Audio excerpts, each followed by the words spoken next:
بسم الله الرحمن الرحیم. سلام عرض می‌کنم خدمت شما و بینندگان محترم. باید دوربین رو نگاه کنیم. بله. من حسین ایبگی بختیاری هستم. چند سالتونه؟ 46 سال. تو فضای خونه چیکار میکنی؟ کجا؟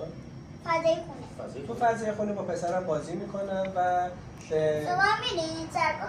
بله صبح سر کار میکنم. بله درست. غذا چی دوست داری؟ غذا قیمه، قرمه سبزی، ماکارونی و پیتزا. شغلشون چیه؟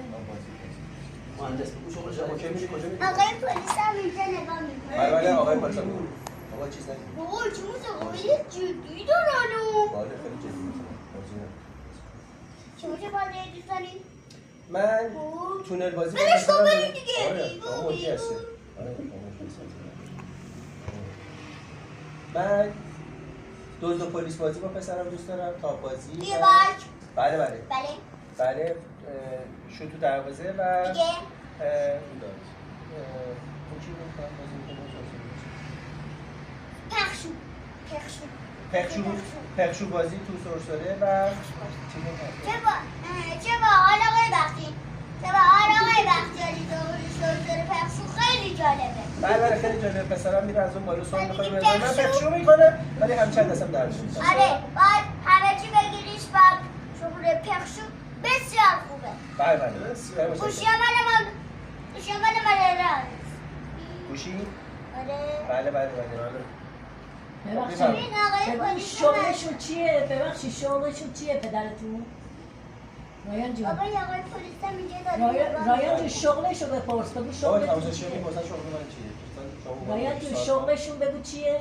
آقای مجری شغلش چیه ایشون؟ بگو شما شما بگو شغل شما چه آقای بختیاری؟ من تو ایران خودرو کار می‌کنم. دیگه کجا زندگی میکنی؟ من قبلا توی سایپا کار میکردم. من الان هم تو تهران، شمال، اشکه و باغ خورم هست. خورم هست. خب شما اشکال بالایی یا اشکال پایین؟